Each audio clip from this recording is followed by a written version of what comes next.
আসসালামু আলাইকুম। ইসলাম। আচ্ছা, এটা লতিরাস কচু, এটা কত নাম্বার জাত? এটা বাড়িয়ে। বাড়ি এক। হ্যাঁ, তো এটা লাগানো কতদিন পরে লতি আসে? এটা লাগানোর 1 মাস পর থেকে লতি তুলতে পারবেন। লাগানো 1 মাস পর থেকে লতি উঠাতে পারবো? হ্যাঁ। এই যে চারাগুলো দেখতেছি, হ্যাঁ, চারাগুলো এটা বাড়ি একের চারা। হ্যাঁ।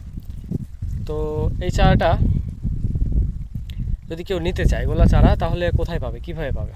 এটা আপনার হচ্ছে আমাদের বাসা নাটোর জেলা বড়গ্রাম থানায়। তো কেউ যদি চারা নিতে চায় তো আমাদের স্ক্রিনে নাম্বার দেওয়া থাকবে, নাম্বারের সাথে যোগাযোগ করতে পারেন। হোয়াটসঅ্যাপ ইমো আছে।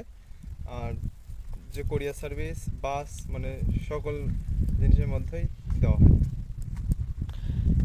তো এটা যদি কেউ নিতে চায়, সুন্দরবন করতোয়া কুরিয়ার সার্ভিস বা বাসের মাধ্যমে নিতে পারবে। হ্যাঁ। আর এই যে দেখতেছি অলরেডি লতি ছাড়ছে, সেম সবুজ হবে লতি, তাই তো? হ্যাঁ, সেম সব বডিও সব।